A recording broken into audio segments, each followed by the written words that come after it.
Hey everyone, this is Whitman with another installment of 5 Minutes of Fame with the Sexual Health Alliance. Today I am speaking to sexuality researcher and consultant Dr. Zhana Vrangalova, who's teaching a conference with Shaw on February 26th. Thanks so much for joining me today, Dr. Zhana. For having me.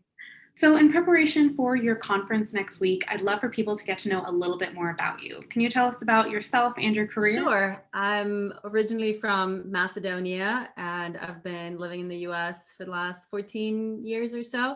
I have a PhD in developmental psychology from Cornell, where I studied sexuality, especially the non-traditional forms of sexuality and how they relate to mental health and well-being.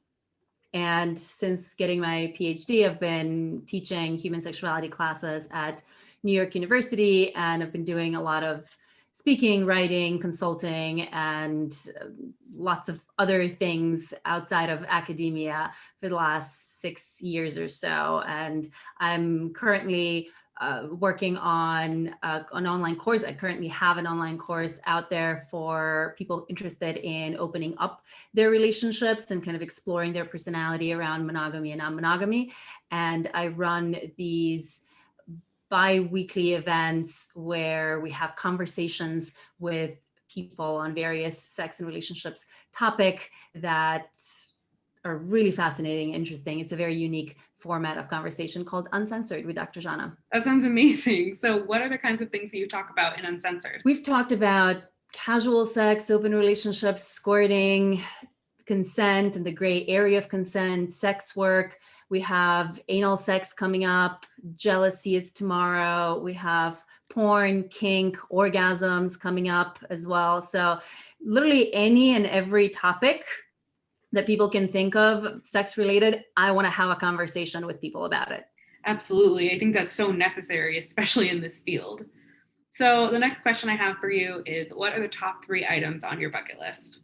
I would love to write a book. That's definitely up there on my bucket list.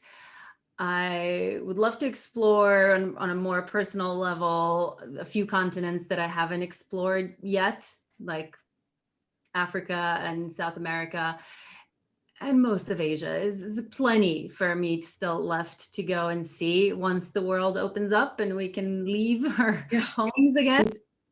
I would love to get some nationally representative data on some of the things that I've been really interested in writing books about, like the consensual non-monogamy stuff and just monogamy, non-monogamy, and also consent.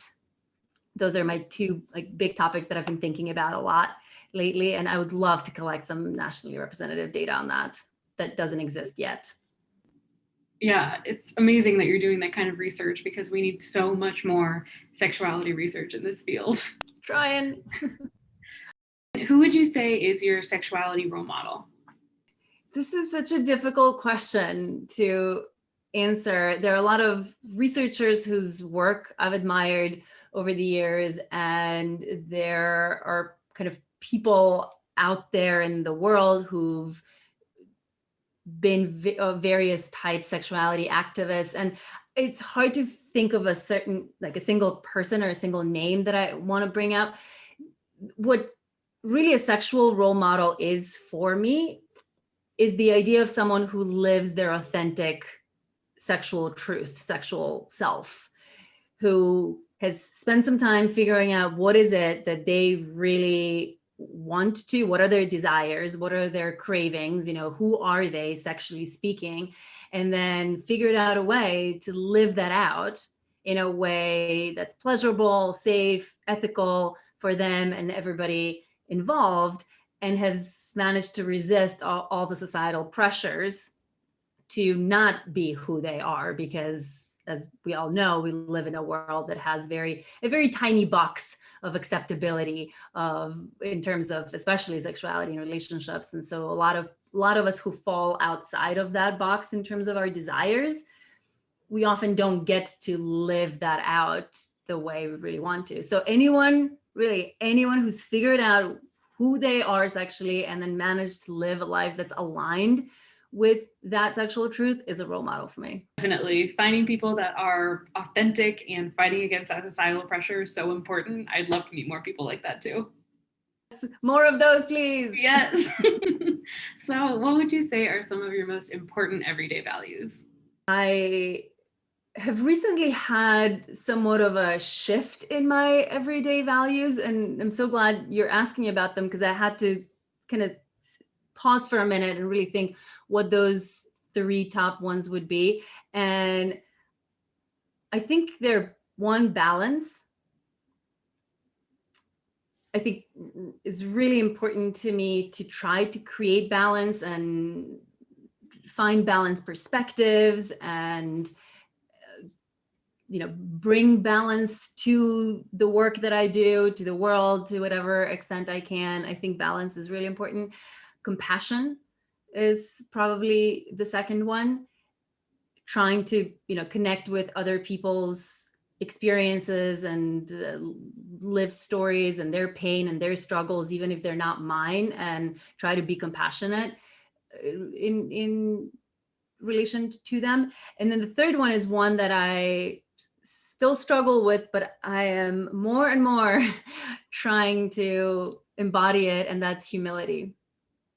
Oh, I love that. Kind of approach all that with a little bit of humility, which is really hard for people. I mean, I don't know, it's hard for me. I've not been a humble person for most of my life. And, it's easy, you have a PhD from an Ivy League school and this and that, like you reach a certain whatever, status in some way, and you're the expert, everyone comes to you for the advice on what to do and how to, and so it's easy to lose that sense of humility. So I'm really trying to bring it in and find it and dig it out of me, because it's there. I know it. Yeah, I think that's a really honest answer. And I think people really appreciate that answer on humility. You're right when you say that there's this big status put on PhDs and going to a really reputable school. So, people can definitely lose that sense of humility as they go through their careers. So yeah, I definitely appreciate that answer. Do you think that there is a really big difference in work-life balance between the US and Europe, having lived and worked in a society for so many years that puts all this value on, work and achievement? Sure, there's a difference in terms of the work-life balance, which is, I guess, one form of balance. In America is insane. I've never seen anything, I've never felt anything like that from Europe. I think Europe definitely has a much better work-life balance. And I'm not that great at at finding work-life balance for myself. I'm trying to create other types of balance, but it's really hard to do that in America. And even more so, I think, in New York City, because it's such a fast-paced life and there's so much competition and everyone's always working all the time. And so it's even, I think, more challenging to do that in New York City than it is anywhere else in America. So yeah, there are definitely cultural differences in that regard. Yeah, and I know we probably all heard such bad advice in this field. What's some bad advice that you've heard, and what do you do to combat that? I was thinking about this, and I can't think of anything specific necessarily. What I generally have a hard time with is when people give advice about anything sexual or relationship wise that's the one true way. Like there's one type to do this, there's one way to do this, that it's going to work for everyone, kind of thing. Like, this is the way, this much porn watching, or this relationship type, or you should be having orgasms like this, or this is the secret to X. And that bugs me to no end, because there is no one way that works for everybody, and it all comes down to personal preferences and negotiation with what actually works for the partners that you're going to be doing those things with. And so any advice that's like unilateral, kind of this is how it is bad advice, in my opinion. You have to allow for the complexity that is human sexuality and all of our preferences and interests and limitations, and give people options within which to work to find the thing that works for them. So, as you know, Shaw is centered around provocative dialogue and radical collaboration. What does radical collaboration look like to you, and how do you incorporate it into your work? I love the idea of radical collaboration. I'm actually curious, I'll tell you what it is for me, but I'm curious what it is for you Yeah. as well and how you kind of conceptualize it. To me, radical collaboration is really the ability and the willingness to collaborate widely across lots of different demographics, lots of different perspectives, lots of different points of view, lots of different lived experiences. And honestly, I don't think there's enough of that happening in the sex positive kind of world. I see a lot of experiences and perspectives being excluded a lot of the time. I think this plays into cancel culture that is running rampant, in my opinion, right now in our world, where there is no compassion, no understanding for people not being perfect and having these very, very high standards of what we are all supposed to kind of conform to. And if you don't live up to that standard, then all of a sudden you're this like horrible human that no one can is allowed to even talk to. And I think we lose so much, all of us, everybody loses out on so much knowledge and insight and perspective and healing and learning how to do things better by not incorporating all these different various perspectives, even if we disagree with them. And I think there's so much to learn from people that we disagree with on different things. And I don't think we need to agree on everything in order to collaborate on some things.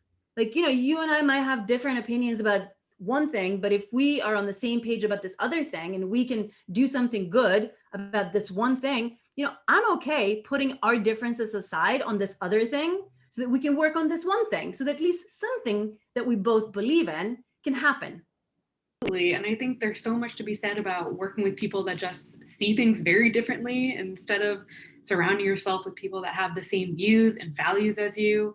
I mean, I think that would be probably pretty boring. Yeah, we all have different values and lived experiences, and you need to be able to engage with all of them. You need to be able to understand them. Why are people like that? Why do they want what they want? Why do they believe the things that they believe in? Why do they do the things that they did? And then be able to kind of help them get to where they want to be. Or, you know, yeah, you have to be able to engage. And so I love what you're doing because of that. And I would love to see more of that happen. Definitely. And now for our red carpet question, what are you currently working on and where can people find you? Yes, as I said, I'm really excited about these two projects that I have going on right now, the Uncensored talks, which are kind of doing what we just talked about doing, is bringing the different perspectives and everybody to the table to kind of have a conversation with, even if we disagree, like respectful. As long as it's respectful disagreement is welcome in that Zoom room. And these are online conversations that literally anyone can attend. They're donation based, pay what you can model, and you can see all the topics and get your tickets. It's all on my website, drzhana.com/uncensored. And the other project is the Open Smarter online course on your kind of relationship personality blueprint, almost as it relates to greatly monogamy and non-monogamy, and kind of helping people understand who they are in terms of these personality traits that matter for how they're going to go about their relationships, and especially around openness, monogamy, non-monogamy. How much are we going to disclose? How much are we not? What kinds of rules are we going to set for our open relationship? How are we going to navigate it? How are those things going to change? And so it's a way of diving deep into yourself and learning more about who you are and what is authentic or would be authentic to you, and then building the skills to implement that in your life.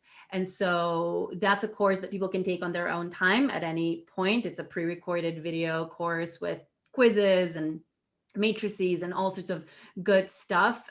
And also there's a live component. I'll be teaching that live for 12 weeks.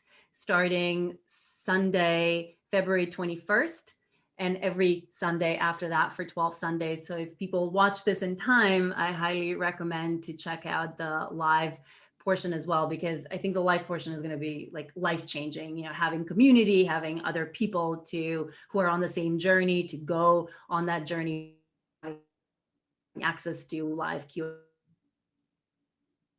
with me and going over the material. So it will be amazing. You can find all the info on that at drzhana.com/open-smarter. And aside from that, I am mostly on Instagram at Dr. Zhana, DRZHANA, same with Facebook and Twitter. Come check it out. Thank you so much for joining me, Dr. Zhana. This has been such a pleasure. You can catch Dr. Zhana teaching on casual sex and healthy relationships. Tickets are still available, but running low. Sexualhealthalliance.com. We hope to see you there.